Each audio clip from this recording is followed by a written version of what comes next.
जी बिस्मिल्लाहिर्रहमानिर्रहीम। Welcome to my channel. आज हम एफएससी पार्ट 2 का नेक्स्ट टॉपिक जो है वो देखेंगे।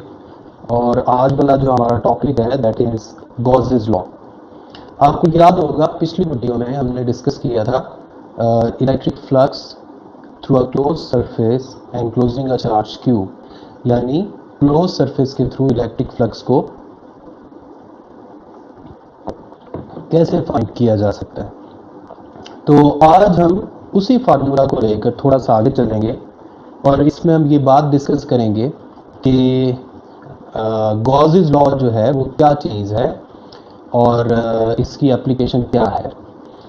वैसे तो गॉसेस लॉ जो है आपके कोर्स में इसकी 3 एप्लीकेशंस हैं। हम इसकी आज के लेक्चर में एक एप्लीकेशन करेंगे, बाकी 2 एप्लीकेशंस इंशाल्लाह हम अगली वीडियो में डिस्कस करेंगे। तो चलें अपने टॉपिक की तरफ चलते हैं और ये है जी हमारा टॉपिक। इसमें हमने क्या डिस्कस करना है, गॉसेस लॉ। तो ये है जी गॉसेस लॉ। अगर आप सिर्फ गॉसेस लॉ के बारे में पूछेंगे तो ये सिर्फ एक शॉर्ट क्वेश्चन है, लेकिन अगर आप इसको इसकी एप्लीकेशंस के साथ देखेंगे तो ये एक लॉन्ग क्वेश्चन के तौर पे भी पूछा जा सकता है। अब सबसे पहले हम ये देखते हैं कि हमारे लेक्चर के ऑब्जेक्टिव्स क्या हैं। तो ये हैं हमारे लेक्चर के आज के ऑब्जेक्टिव्स कि हमने गॉसेस लॉ को स्टेट करना है। गॉसेस लॉ को स्टेट करना है, उसके बाद हमने डायग्राम को ड्रॉ करना है। गॉसेस लॉ को स्टेट करना है, डायग्राम को ड्रॉ करना है और डायग्राम की मदद से हम गॉसेस लॉ की स्टेटमेंट को प्रूव करेंगे और फिर गॉसेस लॉ का फार्मूला लिखेंगे, मैथमेटिकल फार्मूला इसका लिखेंगे। तो चलें शुरू करते हैं अपना टॉपिक। तो नेक्स्ट है जी गॉसेस लॉ के लिए जो कैलकुलेशन है वो हम देखते हैं, जो स्क्रीन पे सामने आपको नज़र आ रही है।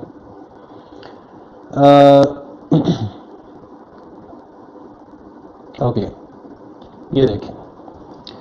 अब इसमें देखें, फर्स्ट करें हमारे पास एक रैंडम सी शेप का कोई क्लोज सरफेस है जो ये सामने आप देख रहे हैं। ये डायग्राम आपके सामने है। मैं इस डायग्राम पे आपको थोड़ा सा ओवरव्यू दे लेता हूँ इसका।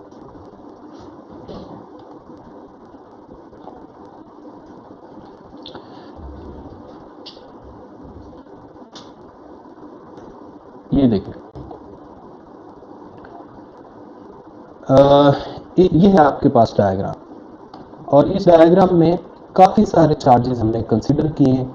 फर्स्ट करें एक चार्ज है Q1, फर्स्ट करें एक दूसरा चार्ज है Q2, फर्स्ट करें एक तीसरा चार्ज है Q3, फर्स्ट करें एक चौथा चार्ज है Q4 और इसी तरह फर्स्ट करें चलते चलते आपने nth चार्ज कंसिडर कर लिया Qn, यानी हमारे पास n नंबर ऑफ चार्जेस हैं जो किसी एक रैंडम सी क्लोज शक्ल के अंदर, क्लोज सरफेस के अंदर मौजूद है।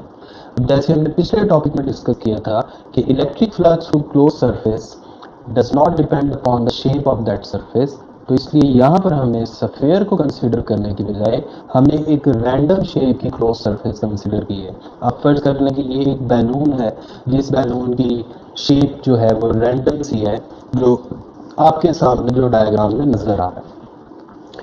तो करना हमने ये है, सिर्फ और सिर्फ पिछले टॉपिक के फार्मूला को यहाँ पर हमने अप्लाई करना है और कोई काम नहीं करना। जैसे फर्ज करें अगर मैं आपसे ये कहूँ कि इस क्लोज सरफेस के थ्रू जो फ्लक्स है, इस क्लोज्ड सरफेस के थ्रू जो फ्लक्स है, अगर चार्ज Q1 की वजह से देखा जाए तो आप Q1 के इर्द गिर्द एक क्लोज सरफेस इमेजिन कर लें। अगर मैं Q2 की वजह से देखना चाहता हूँ तो उसके इर्द गिर्द एक क्लोज सरफेस इमेजिन कर लें। अगर मैं Q3 की वजह से देखना चाहता हूँ तो Q3 के इर्द गिर्द एक क्लोज्ड स्फेरिकल या कोई भी क्लोज सरफेस इमेजिन कर लें, अप टू सो ऑन। अगर मैं Q1 के इर्द गिर्द क्लोज सरफेस इमेजिन करूँगा तो Q1 के की वजह से उसके क्लोज सरफेस के थ्रू जो फ्लक्स होगा वो हम कह सकते हैं कि ये है, ये जो आपके सामने लिखा हुआ है Q1 divided by epsilon not, क्योंकि लास्ट टॉपिक में हमने यही फार्मूला जो है उसको डिराइव किया था कि किसी भी क्लोज सरफेस के थ्रू जो इलेक्ट्रिक फ्लक्स है that is 1 over epsilon not times the total charge enclosed. इसी तरह अगर मैं यहाँ पे माइनस की बजाय प्लस साइन है, इसको आप गौर से देख लीजिएगा। इसी तरह अगर मैं Q2 के वजह से Q2 के इर्द गिर्द बनी हुई क्लोज सरफेस के थ्रू फ्लक्स कैलकुलेट करना चाहूँ तो उसका ये फॉर्मूला बनेगा। इसी तरह Q3 के लिए ये बनेगा, इसी तरह Qn के लिए ये बनेगा। तो ये आपके पास आ जाएगा flux through a given surface enclosing the charge Q1, flux through a given surface enclosing a charge Q2, इसी तरह flux through a given surface enclosing a charge Q3 up to so on। और आप गौर करें इस diagram में ये जो बड़ा क्लोज सरफेस है, ये जो बड़ा क्लोज सरफेस है इसके अंदर बाकी सारे क्लोज सरफेस मौजूद हैं। बड़े क्लोज सरफेस के अंदर बाकी सारे क्लोज सरफेस मौजूद हैं। अगर आप गौर करें इसका मतलब है अगर मैं बड़े सरफेस के थ्रू बिगर सरफेस, ये जो सबसे बड़ा सरफेस आपको नजर आ रहा है, इसके थ्रू टोटल फ्लक्स कैलकुलेट करना चाहूँ तो मैं क्या करूँगा, अंदर पड़े हुए हर चार्ज का जो अलग अलग फ्लक्स आपने कैलकुलेट किया है उसको ऐड कर लूँगा जो यहाँ पे आपको नजर आ रहा है। और हमारे पास एक फाइनल इक्वेशन आ जाएगी जिसमें आप गौर करें 1 ओवर एप्सिलॉन नॉट जाए कॉमन आ जाएगा और ब्रैकेट के अंदर आ जाएगा Q1 plus Q2 plus Q3 up to Qn। इसी तरह अब अगर आप गौर करें तो ये Q1 Q2 Q3 up to Qn जो है ये तो असल में सारा का सारा टोटल चार्ज है। इसका मतलब है इसकी जगह हम लिख सकते हैं total charge enclosed by the given surface.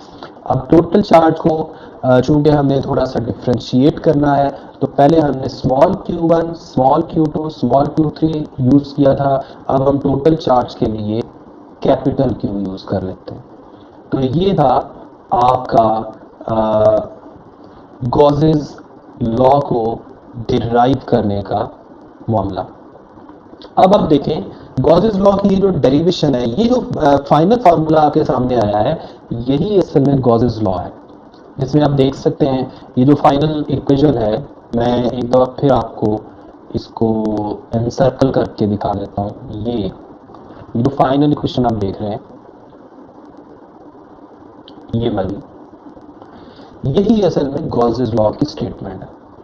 अब मैं गॉसेस लॉ को डिफाइन करता हूँ। आप गॉसेस लॉ को किस तरह डिफाइन कर सकते हैं, मैं अब चलता हूँ दोबारा अपनी उस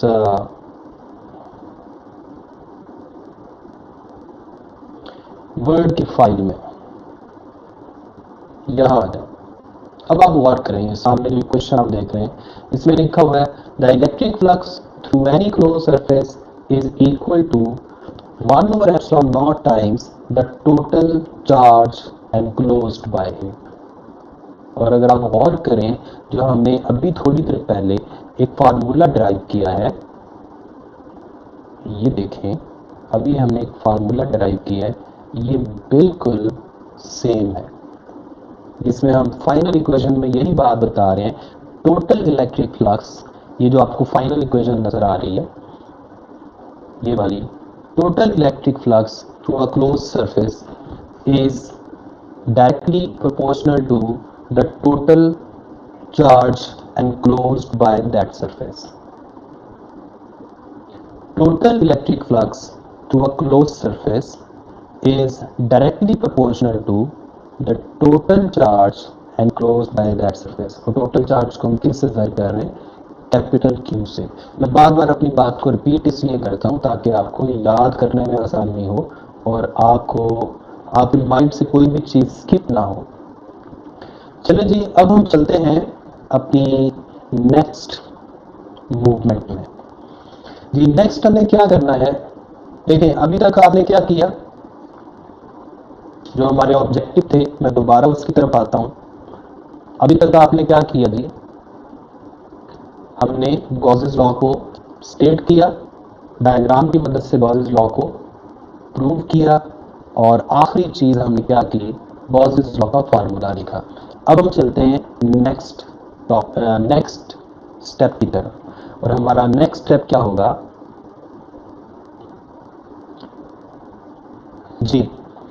नेक्स्ट स्टेप हमारा है जी कि हमने क्या करना है, ये देखना है कि गॉसेस लॉ का यूज हम किस तरह करेंगे, यानी हमने गॉसेस लॉ पढ़ा क्यों है, गॉसेस लॉ को पढ़ने की वजह क्या है, ये चीज हमने डिस्कस करनी है। चलें अब हम अपने नेक्स्ट मूव की तरफ चलते हैं, और हमारी नेक्स्ट मूव है यूज ऑफ गॉसेस लॉ। ये जो सामने आप देख रहे हैं कि गॉसेस लॉ को हमने यूज कैसे करना, गॉसेस लॉ को हमने यूज कैसे करना है। The charge enclosed in Gaussian surface is calculated। अच्छा देखें, इसमें सबसे पहले कुछ चीजें मैं आपको ऐसे बता देता हूँ और कुछ चीजें सामने लिखी हुई हैं। आपसे अगर एग्जामिनर ये क्वेश्चन करे कि किसी भी पॉइंट पर किसी भी चार्ज डिस्ट्रीब्यूशन की वजह से पैदा होने वाली इलेक्ट्रिक फील्ड की वजह से जो फ्लक्स है, इलेक्ट्रिक फील्ड की वैल्यू आपने कैलकुलेट करनी है। किसी भी चार्ज डिस्ट्रीब्यूशन की वजह से किसी गिवन पॉइंट पर इलेक्ट्रिक फील्ड की अगर हमें वैल्यू कैलकुलेट करनी है, तो सबसे पहला स्टेप क्या होगा कि हम एक इमेजिनरी क्लोज्ड सरफेस कंसिडर करेंगे, और इस इमेजिनरी क्लोज्ड सरफेस को हम नाम देते हैं गॉसियन सरफेस। ठीक हो गया? और उसके बाद पहला स्टेप क्या है, उस गॉसियन सरफेस, ये जो सामने लिखा हुआ आपको नजर आ रहा है, उस गॉसियन सरफेस के अंदर जो टोटल चार्ज की वैल्यू है वो हम कैलकुलेट करेंगे। उसके बाद हम क्या करेंगे, हम उसी गॉसियन सरफेस के थ्रू फ्लक्स कैलकुलेट करेंगे यूजिंग गॉसेस लॉ। तीसरे स्टेप में हम क्या करेंगे, हम फ्लक्स कैलकुलेट करेंगे अपने उस बेसिक फार्मूला से जो हमने एक पहले लेक्चर में डिस्कस किया था, जिसमें हमने इलेक्ट्रिक फ्लक्स का आइडिया लिया था कि इलेक्ट्रिक फ्लक्स क्या होता है, जिसका बेसिक फार्मूला था ई डॉट ए, जैसा हमें लिखा हुआ आपको नजर आ रहा है। तो ये हमारे मेजर स्टेप्स हैं। और आखिरी जो स्टेप है वो क्या है कि देखें, ये जो दो मेथड्स हैं, ये जो दो मेथड्स मैंने यहाँ बताए हैं कि एक आपने इलेक्ट्रिक फ्लक्स कैलकुलेट करना है गॉसेस लॉ को अप्लाई करके, और दूसरा आपने इलेक्ट्रिक फ्लक्स कैलकुलेट करना है अपने उस बेसिक फार्मूला से जो हमने पहले पढ़ा था ई डॉट ए वाला। और उसके बाद इन दोनों फ्लक्सेस की जो इक्वेशंस हैं उनको हम कंपेयर कर लेंगे, और जब कंपेयर करेंगे तो कुछ चीज़ें कैंसल आउट हो जाएंगी और हमारे पास फाइनल फार्मूला आ जाएगा इलेक्ट्रिक फील्ड इंटेंसिटी का। तो ये थे हमारे कुछ स्टेप्स गॉसेस लॉ को यूज करने के, यानी हमने गॉसेस लॉ को अपने कैलकुलेशन में कैसे यूज करना है। तो मैं इस चीज़ को एक दो फिर रिपीट कर देता हूँ। सबसे पहली बात, गॉसेस लॉ को यूज करके हम किसी भी गिवन पॉइंट पर किसी चार्ज डिस्ट्रीब्यूशन की वजह से पैदा होने वाली इलेक्ट्रिक फील्ड इंटेंसिटी की वैल्यू कैलकुलेट कर सकते हैं। और ये काम हमने करना कैसे है, सबसे पहला काम क्या है कि हम एक क्लोज्ड सरफेस इमेजिन करेंगे, और उस क्लोज सरफेस के अंदर वो पॉइंट मौजूद होना चाहिए जिस पॉइंट पर हमें इलेक्ट्रिक फील्ड की वैल्यू चाहिए। और तीसरा पॉइंट क्या है, उस क्लोज सरफेस के अंदर टोटल चार्ज की वैल्यू कैलकुलेट करेंगे, फिर गॉसेस लॉ को अप्लाई करके उस क्लोज सरफेस के थ्रू जो इलेक्ट्रिक फ्लक्स की वैल्यू है वो कैलकुलेट करेंगे, और फिर अपने उस basic formula E dot A को अप्लाई करके इलेक्ट्रिक फ्लक्स की वैल्यू कैलकुलेट करेंगे, और उसके बाद फाइनली इन दोनों इक्वेशंस को कंपेयर कर लेंगे और हमारे पास हमारा रिजल्ट आ जाएगा। अब ये काम किस तरह करना है, इसको मैथमेटिकली हम किस तरह प्रोसीड करेंगे, इसके लिए मैं चलता हूँ नेक्स्ट स्लाइड की तरफ। ओके, नेक्स्ट आ गए। नेक्स्ट हम क्या करेंगे जी, हम चलते हैं अपनी फाइनल स्लाइड की तरफ, और वो है ये। इसकी सबसे पहली एप्लीकेशन, गॉसेस लॉ की सबसे पहली एप्लीकेशन, मैं आपको पूरा टॉपिक पहले एक दफ़ा दिखा देता हूँ ताकि आपको पता चल जाए कि हम कर क्या रहे हैं। और अगर आप चाहें तो आप इस पूरी वीडियो का स्नैप स्नैपशॉट स्क्रीनशॉट ले सकते हैं और स्क्रीनशॉट से आपको ये पता चल जाएगा कि आपने क्या कुछ पढ़ा है। देखिए मैं सारा स्क्रॉल करके आपको पूरा टॉपिक एक दफ़ा दिखा रहा हूँ ताकि आप इसके किसी भी हिस्सा को अगर स्क्रीनशॉट में सेव करना चाहें तो आप कर सकें। अब हम यहाँ पे पहुँच गए हैं, यहाँ पर, और इसके लिए अब मैं जिन स्टेप्स को फॉलो करूँगा उसको आपने गौर से सुनना। और वो स्टेप्स क्या है? ये एप्लीकेशन ऑफ गॉसेस लॉ, और इसकी सबसे पहली एप्लीकेशन जो आज की वीडियो में हम करेंगे that is intensity of field, यानी electric field intensity inside a hollow charged sphere. अब ये क्या चीज है inside a hollow charged sphere? यहां आ जाए, थोड़ा सा मैं इसको स्लाइड करता हूं ऊपर की तरफ, और अब आपको एक डायग्राम नजर आ रही है, और इस डायग्राम में मैं आपको पॉइंट वाइज बताता जाता हूं कि कौन सा रीजन क्या शो कर रहा है। देखिए ये हमारे पास है,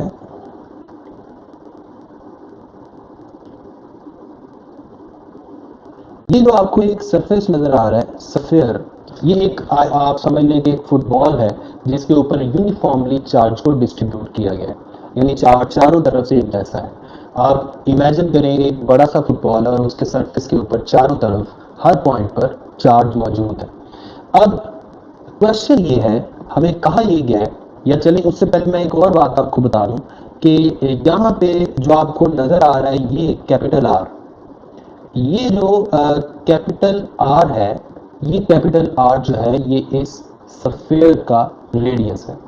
अब हमसे फर्ज करें पूछा ये जाता है, फर्ज करें यहाँ पर एक पॉइंट है P, ये जो पॉइंट आप देख रहे हैं, और हमें ये कहा जाता है कि इस पॉइंट P पर उस चार्ज डिस्ट्रीब्यूशन की वजह से, जो चार्ज डिस्ट्रीब्यूशन पहले मैंने आपको बताई, उस चार्ज डिस्ट्रीब्यूशन की वजह से इस स्फीयर के अंदर एक पॉइंट है P, मैं दोबारा ये बात रिपीट कर रहा हूं, इस बड़े स्फीयर के अंदर एक पॉइंट है P, इस पॉइंट P पर हमें इलेक्ट्रिक फील्ड इंटेंसिटी की वैल्यू चाहिए।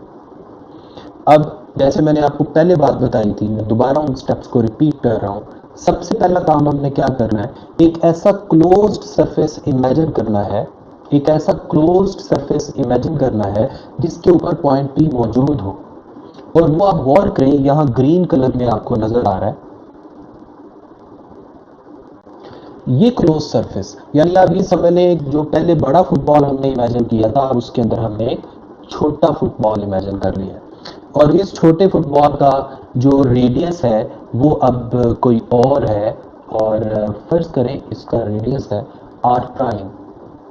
इसकी हमें आगे चलकर कोई ज़रूरत नहीं पड़ेगी, इसलिए ये चीज़ इतनी इंपॉर्टेंट नहीं है। बस आप ये याद रखें कि हमने एक ऐसा क्लोज सरफेस इमेजिन किया है जिसके ऊपर पॉइंट भी मौजूद है। अब एक और छोटी सी बात है, आप लोग ये सोच रहे होंगे और आपको ये बात सोचनी चाहिए, और हो सकता है आप में से कुछ बच्चे क्वेश्चंस भी करने की कोशिश कर रहे हो, या कुछ बच्चे ये सोच रहे हो कि वो ये क्वेश्चंस करेंगे कमेंट्स में कि हमने इस क्लोज्ड सरफेस को स्फीयर क्यों लिया है, यानी जो गॉसियन सरफेस है इसको हमने स्फेरिकल शक्ल में क्यों कंसीडर किया, यानी ये छोटा सा स्फीयर क्यों कंसीडर किया।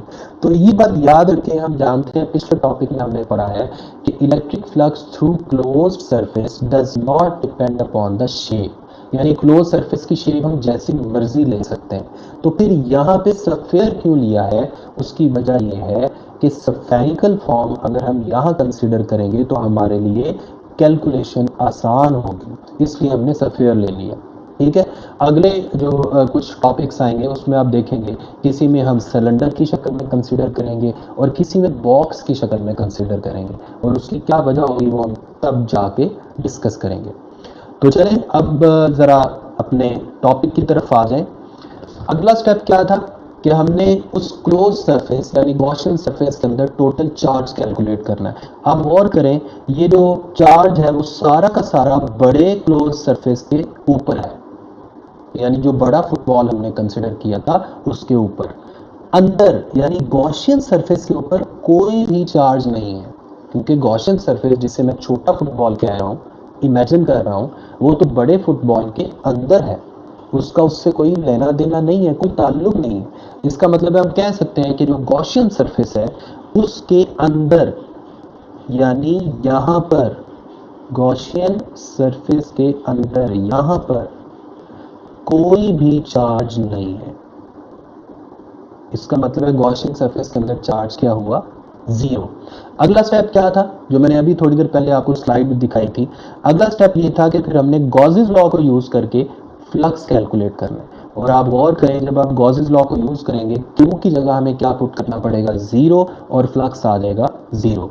इसी तरह जो दूसरा फॉर्मूला था, उससे अगला स्टेप जो हमने डिस्कस किया था कि फिर हमने फ्लक्स फाइंड करना है अपने उस बेसिक फार्मूला से जो हमने पहले पढ़ा था, E डॉट ए।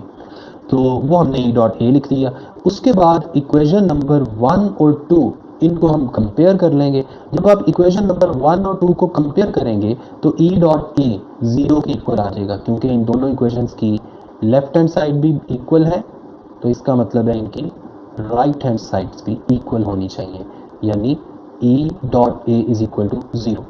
अब आप जानते हैं दो क्वांटिटीज का प्रोडक्ट अगर जीरो आंसर दे रहा है तो या तो पहली क्वांटिटी जीरो है या दूसरी क्वांटिटी जीरो है। लेकिन हम जानते हैं कि यहाँ जो गॉसियन सरफेस हमने कंसीडर किया है उसका कोई ना कोई एरिया तो है। इसका मतलब है इसका जो एरिया है that could not be equal to zero. तो फिर क्या चीज जीरो होगी, इलेक्ट्रिक फील्ड।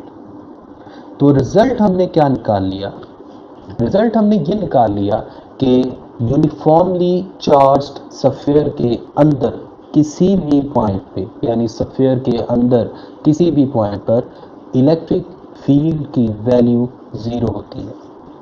तो ये थी गॉसेस लॉ की फर्स्ट एप्लीकेशन। और इस एप्लीकेशन की अब मुझे उम्मीद है आप सबको समझ आ गई होगी। बड़ी आसान एप्लीकेशन है। इंशाल्लाह नेक्स्ट वीडियो में हम इसकी दूसरी जो एप्लीकेशंस हैं वो डिस्कस करेंगे, जिसके बारे में मैंने आपको पहले बताया था। तो इंशाल्लाह अगली वीडियोस में हम चलेंगे उस तरफ। और अगर स्टिल कोई क्वेश्चन है, कोई बात समझ नहीं आई, कोई बात समझने वाली है, आप चाहते हैं कि आप कोई ऐसा हिडन कॉन्सेप्ट रह गया है जो मैं नहीं बता सका अपनी वीडियो में, तो आप ज़रूर कमेंट्स में मुझसे पूछें। तब तक अपना ख्याल रखें और मेरी तरफ से अल्लाह हाफिज़।